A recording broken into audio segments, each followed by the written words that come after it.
Hello.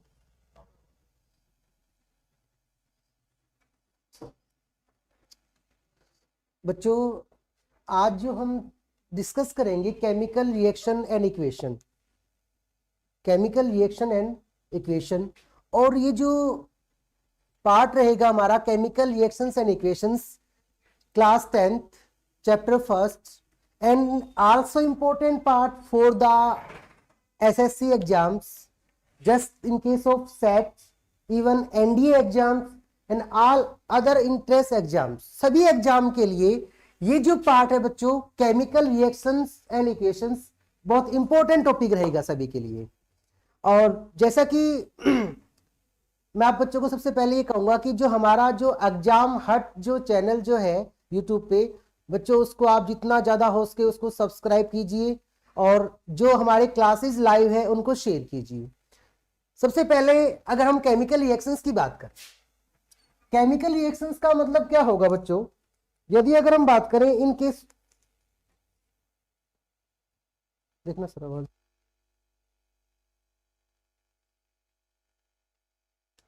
Hello, अब ये देखो इधर से, ओके ओके।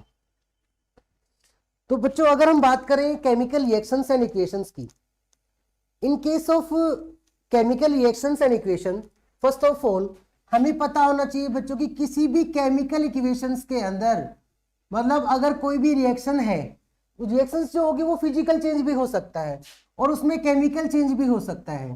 तो सबसे पहले बच्चों हम यहाँ पे डिस्कस करेंगे कि किसी भी जो कोई भी रिएक्शंस है कि वो रिएक्शंस में केमिकल चेंज हुआ है कैसे।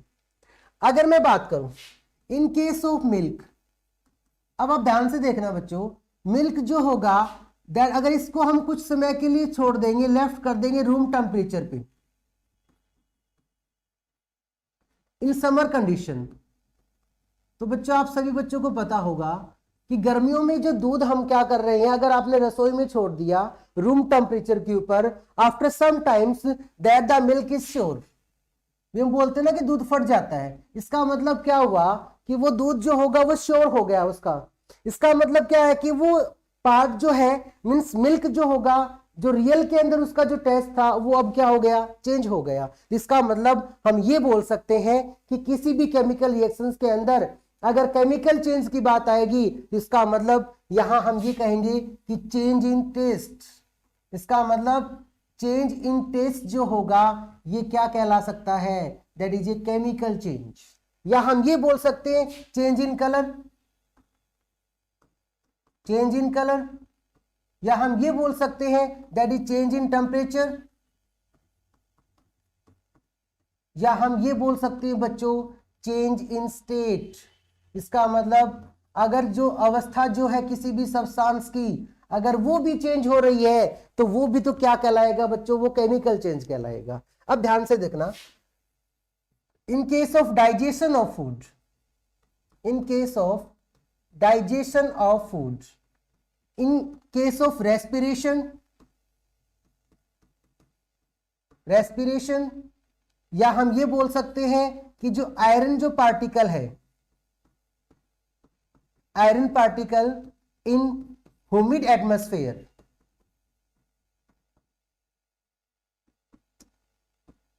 इन सभी के अगर हम मतलब गर्मियों में क्या होगा कि वो क्या हो जाता है, उसका कलर मतलब जो होगा उसका टेस्ट चेंज हो जाता है।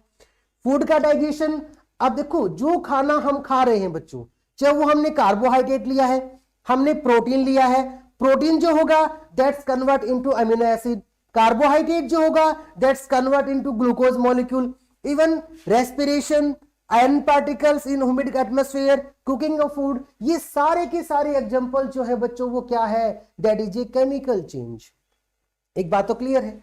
अब ध्यान से देखना, सबसे पहला जो part in case of in this reactions, chemical reactions, इसके अगर हम टाइप्स की अगर हम बात करें, क्योंकि मोस्ट इंपोर्टेंट जो पार्ट रहेगा इस chapter say that is the type of chemical reaction, और सबसे पहला जो टाइप्स आएगा बच्चों that is the combination reaction, जिसको हम अगर हम बात करें इन केस ऑफ कॉम्बिनेशन रिएक्शन, या हम ये बोल सकते हैं दैट इज संयोजन अभिक्रिया,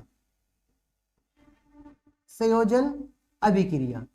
अब एक बात ध्यान से सुनना बच्चों, कॉम्बिनेशन अगर हम बात करें, या हम बात करें बच्चों संयोजन अभिक्रिया की, अगर हम बात करें कॉम्बिनेशन या संयोजन अभिक्रिया की अगर हम बात करें, इसका मतलब क्या होगा, अगर रिएक्टेंट्स मॉलिक्यूल, ध्यान से सुनना बच्चों, अगर रिएक्टेंट्स मॉलिक्यूल आपस में कंबाइन करेंगे तो एक सिंगल प्रोडक्ट बनाएंगे। इसका मतलब अगर मैं ये कहूं कि एक रिएक्टेंट्स मॉलिक्यूल ए है, अनदर रिएक्टेंट्स मॉलिक्यूल बी है, और जब ये आपस में कंबाइन करेंगे एक नया प्रोडक्ट जो बनेगा, इसका मतलब वो क्या कहलाएगा, कॉम्बिनेशन रिएक्शन। जैसे कि अगर हम बात करें carbon plus oxygen that's combined to form CO2। ध्यान से देखना बच्चों कि कार्बन ऑक्सीजन के साथ कंबाइन कर रहा है, कंबाइन करेगा जिसका मतलब क्या बना, CO2। इवन हाइड्रोजन जो है ऑक्सीजन के साथ कंबाइन करेगा, that the formation of water molecule. Even magnesium जो होगा, अगर इसको ऑक्सीजन की प्रेजेंस में बर्न करेंगे, जलाएंगे, that the formation of magnesium oxide. इसका मतलब क्या है, ये all these steps, that's all these reactions is called the combination reaction. कहेंगे किसी तरीके से, मींस अब ये जो एरो का जो साइन है बच्चों ध्यान से देखना, इस एरो के साइन से पहले जितने भी एटम या मॉलिक्यूल जो होंगे वो सारे के सारे हमारे क्या कहलाते हैं, रिएक्टेंट्स। और इस रिएक्टेंट्स की अगर हम बात करें मींस अभिकारक, इसका मतलब ये काम क्या करते हैं, मतलब क्या कहेंगे कि किसी भी केमिकल रिएक्शन के अंदर जो सब्सटेंस पार्टिसिपेट करते हैं, इसका मतलब जो सब्सटेंस पार्टिसिपेट कर रहे हैं तो वो क्या कहलाएंगे बच्चों, उसको हम रिएक्टेंट्स मॉलिक्यूल कहेंगे। और जो नए सब्सटेंस बनेंगे, इसका मतलब न्यूली फॉर्म्ड सब्सटेंस, जो नए सब्सटेंस बन रहे हैं, इसका मतलब बच्चों वो क्या कहलाएंगे, दैट इज प्रोडक्ट, मींस हम इसको बोल सकते हैं उत्पाद। बच्चों ध्यान से समझना इस बात को कि कहने का मतलब क्या होगा, किसी भी केमिकल रिएक्शन के अंदर जो सब्सटेंस पार्टिसिपेट करते हैं वो रिएक्टेंट्स मॉलिक्यूल कहलाते हैं, उनको अभिकारक बोलते हैं। लेकिन जो नए सब्सटेंस बनेंगे उनको बच्चों हम क्या कहेंगे, प्रोडक्ट, दैट इज उत्पाद। तो कॉम्बिनेशन रिएक्शंस में क्या होगा कि 2 या मोर मॉलिक्यूल जो होंगे वो आपस में कंबाइन करेंगे, और कंबाइन करने के बाद वो एक नया सब्सटेंस बनाएंगे जिसको हम क्या कहते हैं यहाँ पे, कॉम्बिनेशन रिएक्शन। एक बात और, यहां जितने भी जो हम टाइप्स डिस्कस करेंगे, टाइप ऑफ केमिकल रिएक्शंस की जब भी बात आएगी, तो जो टाइप्स के अलावा हमें एक चीज और अंडरस्टैंड करनी है, that is balance chemical reaction. Balance chemical reaction मतलब क्या होगा बच्चों कि ये जो इक्वेशन जो होगी, जिसको हम ये बोल सकते हैं कि संतुलित रासायनिक अभिक्रिया,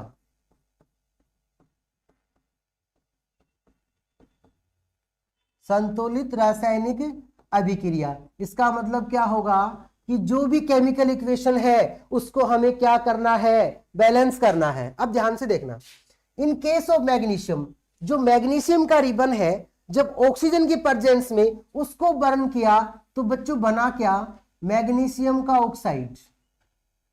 क्या बना बच्चों यहाँ पे, ये मैग्नीशियम का ऑक्साइड। और ये जो मैग्नीशियम का जो ऑक्साइड जो होगा, इसको हम ये बोल सकते हैं जब ये जलेगा तो ये व्हाइट ऐश बनाता है, ठीक है ना। इसका मतलब क्या होगा, अब रिएक्शन को बैलेंस करने का तरीका क्या है कि जो एरो का ये जो साइन है, इस साइन से पहले को हम बोलते हैं रिएक्टेंट्स या अभिकारक, और उसके बाद जो है वो उसका उत्पाद। इसका मतलब जितने एटम इस एरो के साइन से पहले है, इसका मतलब उतने ही एटम जो होंगे वो इस एरो के साइन के बाद होने चाहिए, तो रिएक्शन जो होगी वो आपकी क्या हो जाएगी, बैलेंस हो जाएगी। अब यहां देखो बच्चों, रिएक्टेंट्स में मैग्नीशियम का जो पार्ट है, मैग्नीशियम जो है यहां पे एक, और यहां जो पार्ट है यहां भी मैग्नीशियम कितना है बच्चों, एक। बट ऑक्सीजन जो है वो राइट साइड में कितना है, अगर हम बात करें ऑक्सीजन की तो एक है, और जो लेफ्ट साइड हमारी है यहां ऑक्सीजन बच्चों कितने हैं, 2। इसका मतलब रिएक्शन जो है वो बैलेंस नहीं है। तो करेंगे क्या, अगर यहां ऑक्सीजन 2 है, इसका मतलब ऑक्सीजन यहां भी बच्चों कितनी होनी चाहिए, 2। तो इसका मतलब इस पूरे कंप्लीट मॉलिक्यूल के इन फ्रंट ऑफ में हम लगाएंगे यहाँ पे 2। 2 लगाने से अब मैग्नीशियम के कितने एटम हो गए, 2। ये नहीं कि ये ऑक्सीजन की यहां लगा दिया, इसका मतलब ये मैग्नीशियम के लिए भी अप्लाई हो गया, इसका मतलब बच्चों यहां भी क्या लगाओगे आप, 2 अप्लाई कर दोगे। तो इस रिएक्शंस को अब यहां पे हम क्या बोल सकते हैं, balance chemical equation. In case of hydrogen plus oxygen, जो वाटर मॉलिक्यूल जो बना है, अब यहां देखो हाइड्रोजन के एटम 2 है और यहां भी 2 है, ऑक्सीजन के एटम यहां 2 है बच्चों, तो यहां कितना है 1। इसका मतलब अगर आप यहां 2 अप्लाई करोगे तो ऑक्सीजन 2, बट यहां अप्लाई करने से हाइड्रोजन कितने हो गए, क्योंकि मल्टीप्लाई करेंगे तो 4, और यहां कितनी है 2, इसको भी 2 से मल्टीप्लाई कर दीजिए, हाइड्रोजन के जो एटम होंगे वो भी कितने हो जाएंगे बच्चों 4। That is the balance chemical equation. Second जो पार्ट है in case of type of chemical reactions में सबसे मोस्ट इंपॉर्टेंट पार्ट रहेगा decomposition reaction. In case of decomposition reaction, या हम ये कह सकते हैं बच्चों दैट इज विखंडन अभिक्रिया। इन केस ऑफ विखंडन अभिक्रिया, ध्यान से सुनना, जैसे कि अभी हमने डिस्कस किया था कंबिनेशन मतलब कंबाइन, मींस 2 या मोर एटम या मॉलिक्यूल जब कंबाइन करेंगे तो एक सिंगल प्रोडक्ट बनेगा। बट यहां क्या होगा डिकम्पोजिशन रिएक्शन के अंदर कि एक सिंगल जो मॉलिक्यूल जो होगा that dissociate that decompose into 2 या मोर न्यू सब्सटेंस। इसका मतलब अगर मैं डिकम्पोजिशन रिएक्शंस की बात करूं तो इसका मतलब क्या होगा कि जैसे अभी हमने यहां इक्वेशन डिस्कस किया था कि ये एक मॉलिक्यूल है और ये पार्ट क्या होगा 2 अनदर के अंदर क्या हो जाएगा 2 या मोर सब्सटेंस के अंदर भी एक कोई भी मॉलिक्यूल है कंपाउंड्स है, और जब इसको हम हीट करें इलेक्ट्रिसिटी पास करें लाइट रिएक्शंस लाइट अप्लाई करें उस कंडीशन में ये 2 या मोर सब्सटेंस के अंदर डिसोसिएट हो जाएगा, तो वो जो पार्ट होगा वो क्या कहलाएगा बच्चों हमारा डिकम्पोजिशन रिएक्शन। डिकम्पोजिशन रिएक्शंस को यहां हम क्लासिफाइड करेंगे बच्चों 3 पार्ट्स के अंदर। सबसे पहला जो मोस्ट इंपॉर्टेंट पार्ट है that is thermal decomposition. Thermal decomposition, अब जैसे कि देखो ध्यान से, डिकम्पोजिशन तो हमें पता है बट यहां अप्लाई हुआ है टर्म थर्मल। थर्मल का मतलब क्या होता है बच्चों हीट, या हम ये बोल सकते हैं कि टेम्परेचर।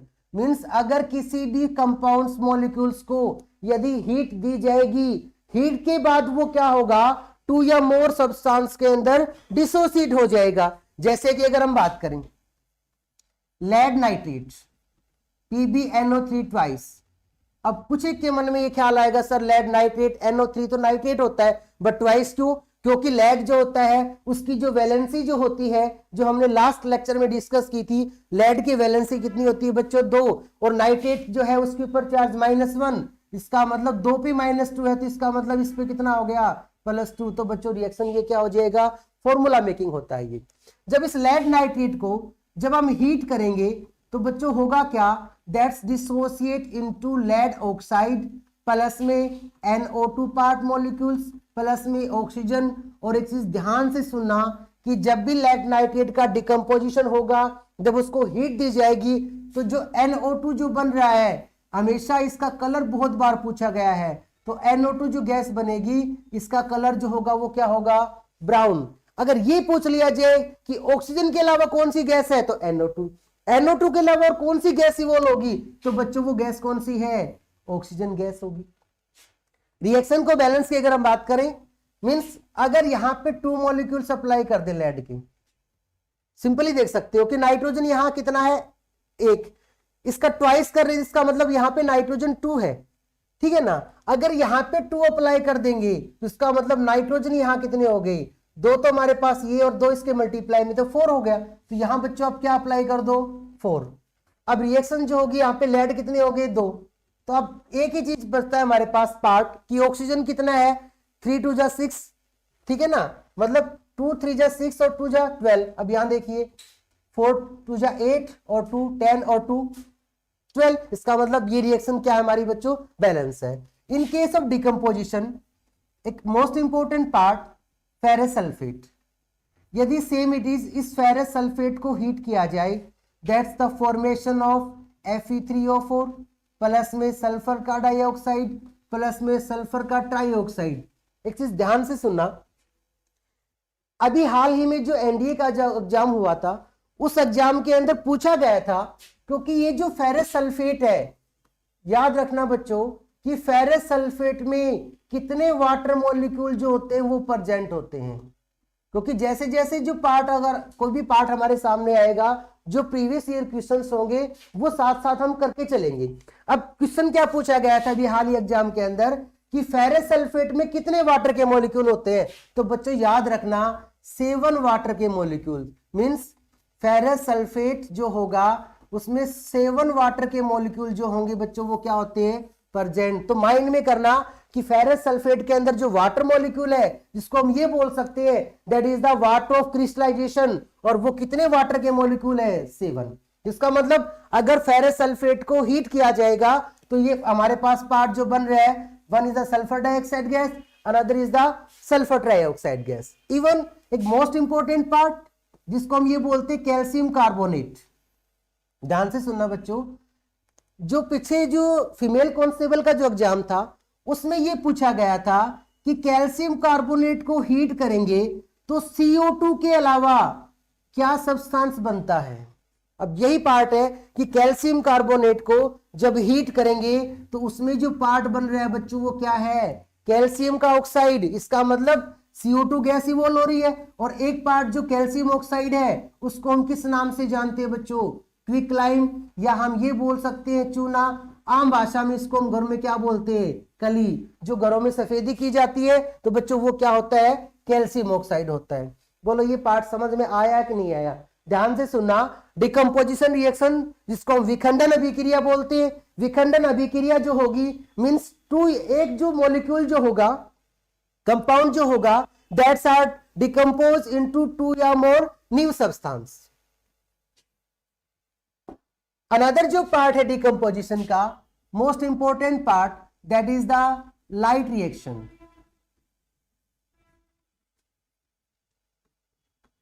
अब यहां से भी अगर मैं बात करूं in case of light reaction, क्योंकि डिकम्पोजिशन रिएक्शन 3 टाइप्स में कंसिडर हम कर रहे हैं, जिसमें एक part thermal decomposition, another is the light reactions, और एक पार्ट रहेगा electrolysis. In case of light reactions here we consider about to different compounds. Silver का क्लोराइड्स, यदि हम सिल्वर के क्लोराइड के बच्चों अगर हम बात करें, अगर हम सिल्वर क्लोराइड की अगर हम बात करें,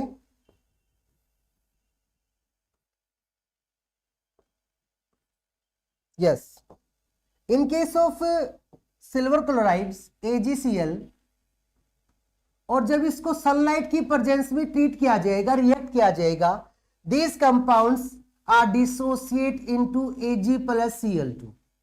ध्यान से सुनना बच्चों कि सिल्वर क्लोराइड को जब इन प्रेजेंस ऑफ सनलाइट जब इसको रिएक्ट किया जाएगा, that the formation of silver plus में क्लोरीन, और सेम इट इज यदि सिल्वर का ब्रोमाइड लेते हैं AgBr, तो ये भी क्या करेगा बच्चों? That the formation of Ag plus में Br2। इसका मतलब रिएक्शन बैलेंस करेंगे तो यहाँ 2 लगा देंगे, यहाँ 2 लग जाएगा, रिएक्शन बैलेंस हो जाएगी। यहाँ भी 2 लगाएंगे तो बच्चों यहाँ भी 2 लग जाएगा, तो रिएक्शन क्या हो जाएगी? बैलेंस। अब वही मैं आपसे डिस्कस कर रहा हूं, इसी पार्ट में से 2 क्वेश्चन आए हुए थे इसी चैप्टर में से। एनडीए एग्जाम के अंदर क्वेश्चन क्या पूछा गया था बच्चों कि जो ब्लैक एंड व्हाइट फोटोग्राफी है, ब्लैक एंड व्हाइट फोटोग्राफी, इसका मतलब ब्लैक एंड व्हाइट फोटोग्राफी के अंदर कौन सा केमिकल कंपाउंड्स यूज किया जाता है? तो बच्चों ध्यान रखना, सिल्वर का जो ब्रोमाइड है AgBr मोस्ट कॉमनली हम किस में यूज करते हैं? ब्लैक एंड व्हाइट फोटोग्राफी के अंदर। और रिसेंटली जो अभी एनडीए का एग्जाम हुआ था उस एग्जाम के अंदर भी ये क्वेश्चंस बच्चों आया हुआ था। इसका मतलब अभी जो पार्ट अभी तक हमने डिस्कस किया है, इस पार्ट में से 2 क्वेश्चंस जो रिसेंटली अभी एग्जाम के अंदर आए थे, उसमें एक क्वेश्चन पूछा गया था कि फेरस सल्फेट में कितने वाटर के मॉलिक्यूल होते हैं। तो बच्चों वो हमने अभी डिस्कस किया है 7 वाटर के मॉलिक्यूल। और अब जो क्वेश्चन हम डिस्कस कर रहे हैं कि जो ब्लैक एंड व्हाइट फोटोग्राफी है उसमें कौन सा केमिकल कंपाउंड यूज किया जाता है? तो बच्चों याद रखना दैट इज सिल्वर का ब्रोमाइड। इवन थर्ड जो टाइप्स है हमारे पास इन केस ऑफ इलेक्ट्रोलिसिस,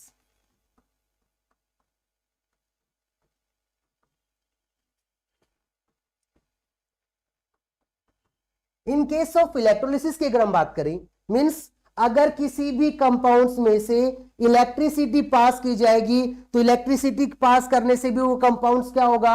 2 या मोर सब्सटेंस के अंदर क्या हो जाएगा बच्चों? डिसोसिएट।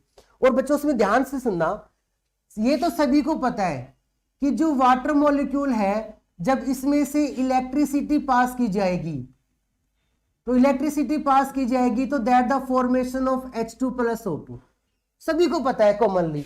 बट एक एग्जांपल्स जो मैं डिस्कस करना चाहूंगा, एल्यूमिना Al2O3, ये जो एल्यूमिनियम का जो ऑक्साइड है बच्चों याद रखना, इसमें से भी जब हम इलेक्ट्रिसिटी पास करेंगे तो इसका मतलब क्या होगा, that the formation of aluminium plus में ऑक्सीजन।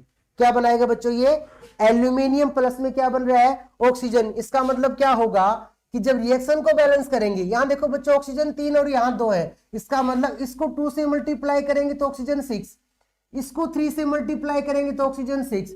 अब यहां एल्यूमिनियम कितनी हो गई टोटल बच्चों 4, तो यहां क्या लगा दो 4।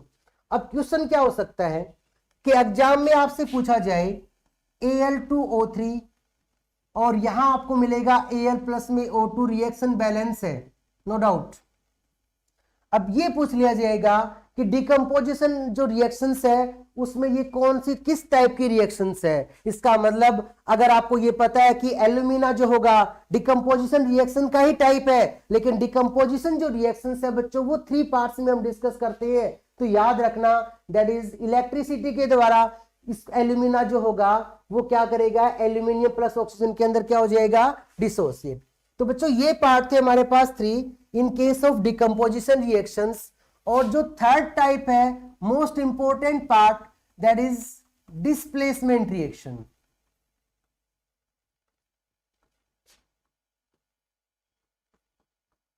मींस जिसको हम ये बोल सकते हैं कि विस्थापन अभिक्रिया।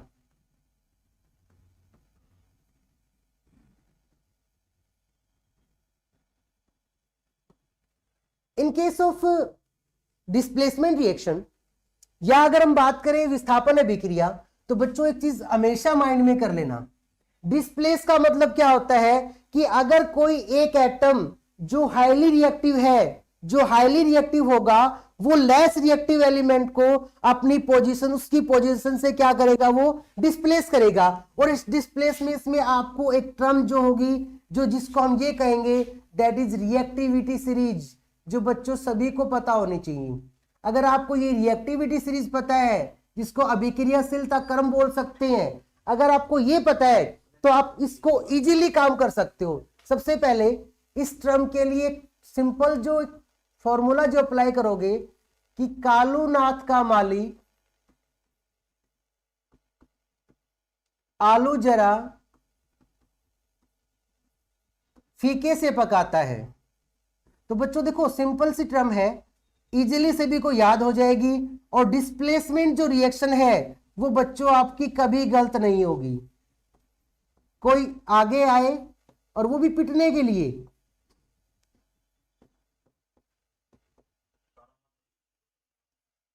Okay sir.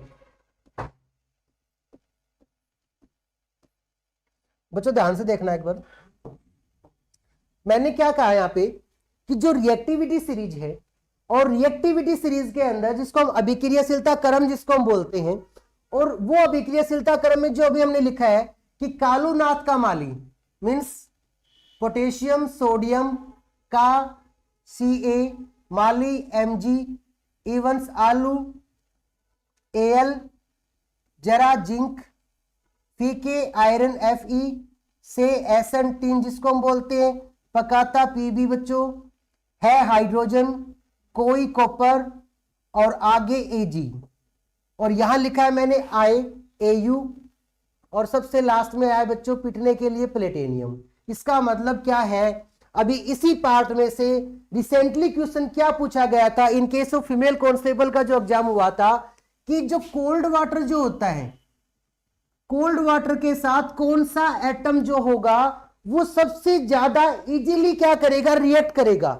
इसका मतलब क्या था, अगर बच्चों आपको ये रिएक्टिविटी सीरीज पता है, मैंने क्या कहा था कि कोल्ड वाटर के साथ कौन सा ऐसा एलिमेंट है जो इजीली रिएक्ट करेगा। अगर बच्चों आपके पास ये 4 ऑप्शन गिवन गए हैं, 4 के अलावा चाहे आपके पास कितने भी ऑप्शन क्यों ना हो, अगर आपको ये रिएक्टिविटी सीरीज पता है, उस रिएक्टिविटी सीरीज के अंदर आपको ये पता है कि सबसे पहले जो रिएक्टिविटी सीरीज है, सबसे ज्यादा जो अभिक्रियाशील क्रम है वो कौन है बच्चों, पोटेशियम। इसका मतलब क्या होगा, अगर ऑप्शन में आपके पास पोटेशियम है तो इसका मतलब रिएक्टिविटी सीरीज का जो फर्स्ट मेंबर है, जिसकी अभिक्रियाशील जो रिएक्टिविटी सीरीज की अगर हम बात करें, रिएक्टिविटी सबसे ज्यादा है, तो बच्चों वो एलिमेंट कौन सा है? पोटेशियम। और यही क्वेश्चन, अगर इसी क्वेश्चन को थोड़ा सा अगर चेंज कर दिया जाए कि पोटेशियम अगर मान लीजिए कि ऑप्शन में ही नहीं है, तो इसका मतलब क्या है? अगर आपको रिएक्टिविटी सीरीज पता है तो उसमें अगर आपके पास पोटेशियम नहीं है और ये लास्ट के जो 4 ऑप्शन हमारे पास दे रखे हैं, इसका मतलब तब आप आइडेंटिफाई करोगे कि जो सोडियम जो होगा पोटेशियम के बाद वो ज्यादा विक्रियाशील है। इसका मतलब अब कोल्ड वाटर के साथ इजीली कौन रिएक्ट करेगा? सोडियम। बच्चों इसमें आपको रट्टा नहीं लगाना है, क्योंकि रट्टा लगाओगे तो आपको याद रहेगा हमेशा कि पोटेशियम जो होता है वो कोल्ड वाटर के साथ इजीली रिएक्ट करेगा। पोटेशियम अगर आपके पास ऑप्शन में नहीं है, नन ऑफ दीज ऑप्शन है, तो बच्चों आप क्या करोगे? None of these. बट अगर आपको ये पता है कि पोटेशियम के अलावा जो रिएक्टिविटी सीरीज है उसके बाद जस्ट कौन आता है? सोडियम। तो इसका मतलब फिर आप नन ऑफ दीज की बजाय आप सोडियम पे क्लिक करोगे, जो इजीली कोल्ड वाटर के साथ रिएक्ट करता है। क्योंकि ये जो पोटेशियम और सोडियम है बच्चों, ये फर्स्ट ग्रुप के एलिमेंट है, जिसको हम यहां बोल सकते हैं that is the alkali metal, जिसके हम अल्कली मेटल के नाम से जिसको हम जानते हैं।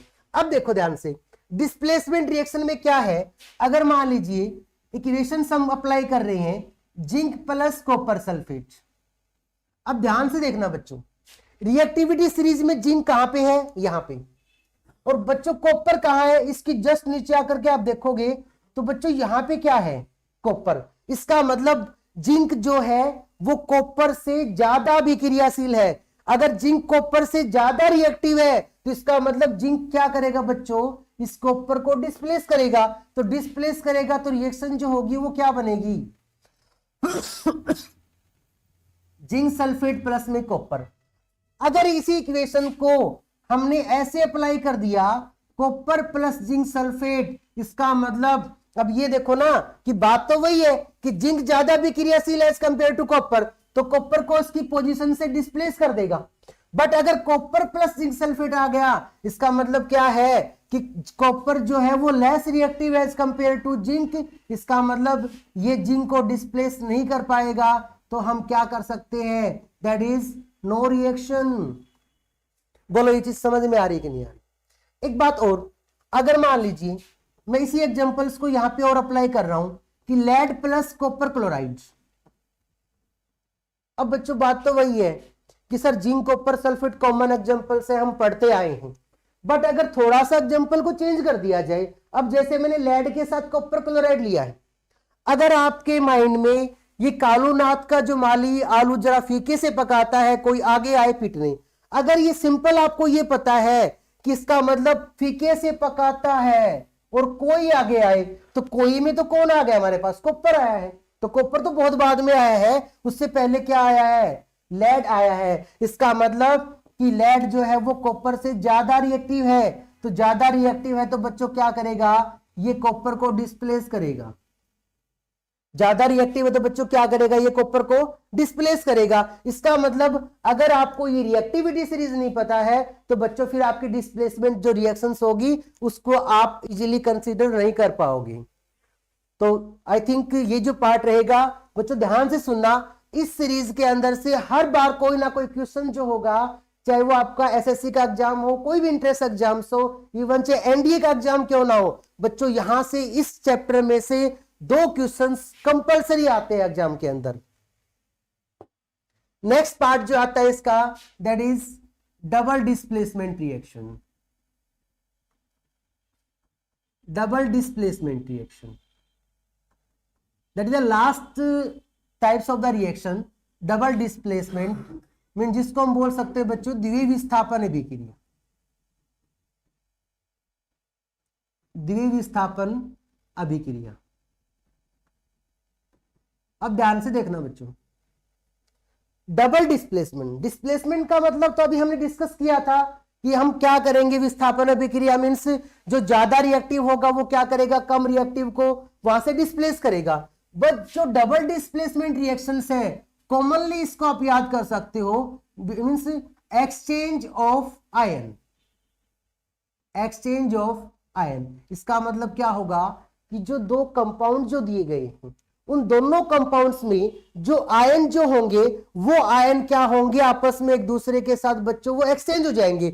इसका मतलब क्या होगा, अगर मान लीजिए सोडियम का सल्फेट और that's combined with the barium chloride, इसका मतलब क्या है बच्चों, ध्यान से देखना कि ये जो सोडियम का सल्फेट है Na2SO4, और यहां अगर मैं बात करूं इस पार्ट की Na2SO4 और यहां हमारे पास बेरियम क्लोराइड, तो बच्चों मैंने क्या बोला है कि एक्सचेंज ऑफ आयन, सबसे पहले तो बच्चों आपको आयन का पता होना चाहिए। अब सोडियम और सल्फेट दोनों आयन है, मैं यहां पे सिर्फ इसको नेगेटिवली और पॉजिटिवली में कंसीडर कर रहा हूं, ना कि इनका चार्ज। सल्फेट पे वैसे चार्ज -2 होता है, ठीक है ना, ऐसे क्लोरीन नेगेटिवली पार्टिकल और बेरियम क्या है इसका positively. Means exchange of ion का मतलब क्या होगा कि एक कंपाउंड्स का पॉजिटिवली पार्टिकल दूसरे के नेगेटिव के साथ कंबाइन करेगा, इसका जो पॉजिटिवली पार्टिकल है वो दूसरे के साथ कंबाइन करेगा। इसका मतलब बच्चों बना क्या ये कि बैरियम जो होगा वो बनाएगा सल्फेट और सोडियम क्या बनाएगा यहाँ पे क्लोराइड। यहां दो लगाएंगे तो रिएक्शन क्या हो जाएगी बच्चों, बैलेंस। इसका मतलब क्या हुआ, एक दूसरे के साथ जो कंपाउंड जो थे इनके आयन जो थे वो क्या हो गए यहाँ पे एक्सचेंज। और एक चीज और यहां पे सुन लेना, अगर इस डबल डिस्प्लेसमेंट रिएक्शन के अंदर insoluble substance insoluble substance are formed, इसका मतलब उस टाइप को रिएक्शंस को हम आल्सो क्या बोल सकते हैं बच्चों, प्रेसिपिटेशन रिएक्शन। मतलब अगर किसी भी केमिकल इक्वेशन के अंदर इन case of double displacement reaction अगर कोई इनसोल्यूबल सब्सटेंस अगर साथ में बन रहा है, इसका मतलब क्या होगा, उस टाइप की रिएक्शन को हम क्या कहेंगे, प्रेसिपिटेशन रिएक्शन। तो ये था हमारे पास in case of type of chemical reaction. इसके अलावा जो नेक्स्ट पार्ट रहेगा बच्चों वो रहेगा हमारे पास यहाँ पे इन केस ऑफ रेडॉक्स रिएक्शन में मोस्ट इंपॉर्टेंट पार्ट है ये, इन case of oxidation and reduction. In case of oxidation and reduction बच्चों ये पार्ट भी बहुत ज्यादा इंपॉर्टेंट है, ऑक्सीडेशन और रिडक्शन। देखो होगा क्या, वैसे तो ऑक्सीडेशन और रिडक्शन की बहुत सारी टर्म है। In case of up to 10th standard हम ये बोलते हैं कि addition of oxygen, addition of oxygen हम क्या कहेंगे बच्चों उसको, ऑक्सीडेशन। या हम ये बोल सकते हैं कि रिमूवल ऑफ हाइड्रोजन, तो बच्चों वो भी क्या कहलाएगा, उसको भी तो हम क्या बोल रहे हैं, ऑक्सीडेशन। अगर ऑक्सीजन ऐड हो रही है तो ऑक्सीडेशन, अगर हाइड्रोजन बाहर निकल रही है तो भी तो क्या कहला रहा है वो, ऑक्सीडेशन। अगर रिडक्शन की बात करें बिल्कुल इसका opposite, means addition of hydrogen, addition of hydrogen. या हम ये बोल सकते हैं कि removal of oxygen, removal of oxygen. इसका मतलब क्या हुआ, इसको भी हम क्या कहेंगे बच्चों यहाँ पे, रिडक्शन। बट जो इस पार्ट से हम जो क्वेश्चंस अप्लाई करेंगे कि हमें पता कैसे चलेगा कि जो कोई भी केमिकल इक्वेशन है वो रेडॉक्स रिएक्शन है।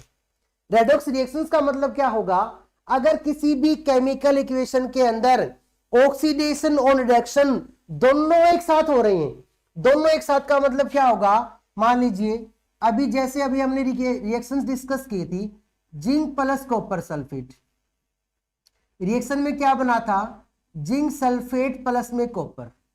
अगर आपसे ये पूछ लिया जाए कि क्या ये जो रिएक्शन है वो रेडॉक्स रिएक्शन है, तो बच्चों ध्यान से सुनना। अब इस कंसीडर के ऊपर आपके ये जो कंसेप्ट है आप इनको भूल जाइए। आपको करना क्या है, सिर्फ एक सिंपल सा पार्ट, क्योंकि ऑक्सीडेशन की कुछ टर्म और भी है जो मैं आपको डिस्कस करना चाहूंगा यहाँ पे। ऑक्सीडेशन का मतलब क्या होगा बच्चों, लॉस ऑफ इलेक्ट्रॉन। अगर कोई एलिमेंट इलेक्ट्रॉन को लॉस कर रहा है तो वो क्या कहलाएगा, ऑक्सीडेशन। या हम ये कह सकते हैं अगर किसी केमिकल इक्वेशन में अगर ऑक्सीडेशन जो नंबर है अगर वो इंक्रीज हुआ है, ऑक्सीडेशन जो नंबर है अगर वो बच्चों इंक्रीज हुआ है तो वो भी क्या कहलाएगा, oxidation. In case of reduction, सिर्फ सिंपल टू टर्म से आप कंसीडर कर सकते हो, means gain of electron. Gain of electron का मतलब अगर कोई एटम इलेक्ट्रॉन को एक्सेप्ट कर रहा है, या हम ये बोल सकते हैं कि उसका ऑक्सीडेशन नंबर डिक्रीज हो रहा है, तो उसको हम क्या कहेंगे यहाँ पे, दैट इज द रिडक्शन। अब देखो ध्यान से, अगर इस इक्वेशंस में ये पूछ लिया जाए कि इसमें से ऑक्सीडेशन किसका हुआ है, रिडक्शन किसका हुआ है, ऑक्सीडाइजिंग एजेंट कौन है, रिड्यूसिंग एजेंट कौन है, ध्यान से सुनना बच्चों, इस एरो के साइन से पहले पहले जो भी होगा वही हमारा ऑक्सीडेशन होगा, उसी में हमारा रिडक्शन होगा, वही ऑक्सीडाइजिंग एजेंट और वही रिड्यूसिंग एजेंट। मतलब इस एरो के बाद आप भूल जाइए कि आपका कोई भी सब्सटेंस जो होगा ऑप्शन में आंसर अगर हो तो इसका मतलब यहां से आपका आंसर कुछ नहीं मिलेगा आपको।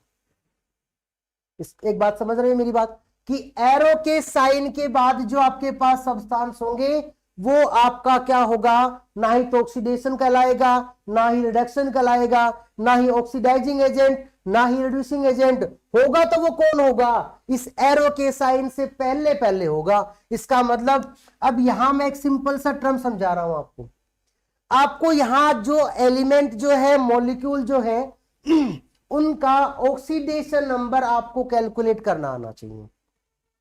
क्या कैलकुलेट करना आना चाहिए बच्चों, ऑक्सीडेशन नंबर। मतलब इसके ऊपर चार्ज क्या होता है। अगर इस ऑक्सीडेशन नंबर की अगर हम बात करें, एक सिंपल से कुछ एक रूल बता देता हूं मैं आपको। अगर कोई एलिमेंट अकेला है, ध्यान से सुनना, अगर कोई एलिमेंट अकेला है जिस फॉर्म में वो पीरियोडिक टेबल में पाया जाता है, इसका मतलब हमेशा उसका चार्ज क्या रहेगा बच्चों, जीरो रहेगा।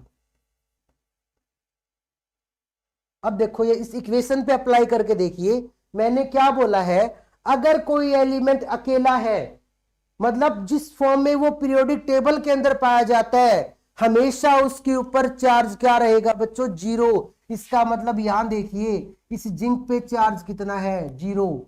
इस कॉपर पे चार्ज कितना है, जीरो। एक बात क्लियर। सेकंड जो बात है, अगर कोई एलिमेंट अपनी जिस फॉर्म में वो पाया जाता है, जैसे कि मान लीजिए डाई एटॉमिक फॉर्म है, चाहे वो ट्राई एटॉमिक फॉर्म क्यों ना हो, like in case of O2, H2, F2, halogen group का कोई भी मेंबर, नाइट्रोजन N2, ये सारे के सारे क्या कहलाएंगे, मतलब ये डाई एटॉमिक खुद की फॉर्म है अपनी ये, और हमेशा इनके ऊपर भी चार्ज क्या रहेगा बच्चों, जीरो रहेगा। इसका मतलब यहां आपको चार्ज निकालना है।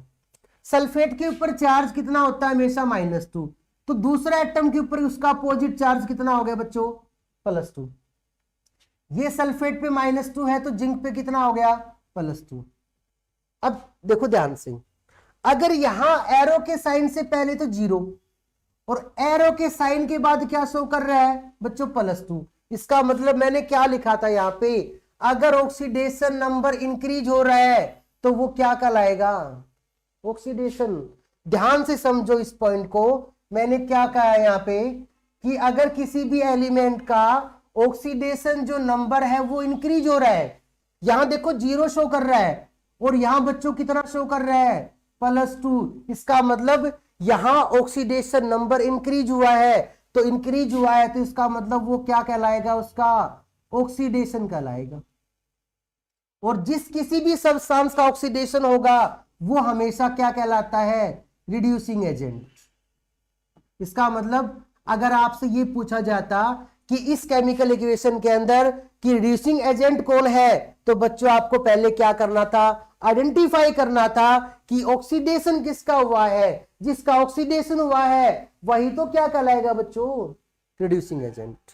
सेकेंडली कॉपर की अगर हम बात करें, कॉपर यहां +2 शो कर रहा है और कॉपर +2 के बाद यहां देखो बच्चों क्या शो कर रहा है, जीरो। इसका मतलब मैंने क्या लिखा था, अगर ऑक्सीडेशन नंबर डिक्रीज तो वो टर्म क्या कहलाएगी, रिडक्शन। इसका मतलब यहां देखिए कि यहां क्या हुआ है, रिडक्शन हुआ है। अब एक चीज मैं क्लियर कर देता हूं, रिडक्शन किसका हुआ है, आप देखोगे कि कॉपर +2 था और ये कितना हो गया, जीरो। आप क्या करते हो, ऑप्शन में कॉपर दिखते ही कॉपर का रिडक्शन। बच्चों कॉपर का रिडक्शन नहीं हुआ यहाँ पे, इस पूरे सल्फेट कॉपर सल्फेट मॉलिक्यूल का। इसका मतलब अगर यहां पूछा जाए ना कि रिडक्शन किसका हुआ है, तो आप कॉपर सल्फेट बताओगे, ना कि अकेला कॉपर। और क्यों अकेला कॉपर? तो एरो के साइन के बाद है, और मैंने स्टार्टिंग में बोला था कि एरो के साइन के बाद आपका कोई ऑक्सीडेशन, कोई रिडक्शन, कोई ऑक्सीडाइजिंग एजेंट, कोई रिड्यूसिंग एजेंट्स नहीं होगा। इसका मतलब यहां रिडक्शन किसका हुआ है? कॉपर सल्फेट का। तो बच्चों यहां कॉपर सल्फेट क्या हुआ फिर? Oxidising agent. बोलो ये चीज समझ में आई है कि नहीं आई है आप लोगों को? इसके एग्जांपल्स और भी हम डिस्कस कर सकते हैं यहां पे। यदि अगर मैं बात करूं in case of copper plus H2O means copper oxide plus में क्या बन गया बच्चों? H2। अब देखो ध्यान से, अगर मैं इस पार्ट की बात करूं, अगर यहां से ये पूछ लिया जाए कि कौन सी स्पीसीज ऑक्सीडाइज हुई है, कौन सी स्पीसीज यहां पे रिड्यूस्ड हुई है, भी कौन सी स्पीसीज ऑक्सीडाइज और कौन सी जो स्पीसीज है बच्चों वो रिड्यूस्ड हुई है। इसका मतलब क्या है? अगर आप यहां ये कंसीडर करना चाहोगे, ऑक्सीडाइज का मतलब भी तो क्या होता है? जिसका ऑक्सीडेशन हुआ है। आपको इसमें कंफ्यूज नहीं होना। रिड्यूस का मतलब जिसका क्या हुआ है बच्चों? जिसका रिडक्शन हुआ है। आपको बच्चों इसमें भी कंफ्यूज नहीं होना।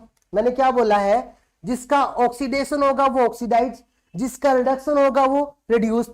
अब बच्चों बात तो वही है, आपको करना क्या है? इसका चार्ज आइडेंटिफाई करना है। जस्ट ध्यान से सुनो बच्चों, आपको करना क्या है? किसी भी केमिकल इक्वेशन के अंदर जो चार्ज है उस चार्ज को आपको आइडेंटिफाई करना है। मैंने क्या कहा था? फर्स्ट रूल क्या कहा था?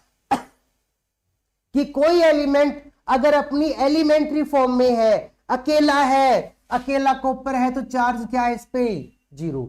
यहां हाइड्रोजन किस फॉर्म में है? H2 की फॉर्म में। याद रखना